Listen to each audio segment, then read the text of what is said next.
बाबांच्या शिर्डीमध्ये आल्यानंतर या पवित्र स्थळी आणि बाबांचं दर्शन घेतल्यानंतर एक आगळी वेगळी ऊर्जा मिळते. एकूणच पुणे जिल्ह्याचा कसा विकास झालाय तसा बीडचाही या ठिकाणी दादांकडे जबाबदारी असल्यामुळे उपमुख्यमंत्री असल्यामुळे अधिकचा होईल.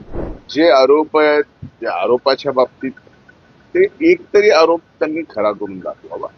विनाकारण मला त्यावर काही आता बोलायचं नाही. काल अधिवेशनाला येता आलं नाही, आज तुम्ही सांगता की आज आला शिर्डीमध्ये बाबांचं देखील दर्शन घेणार आहात, काय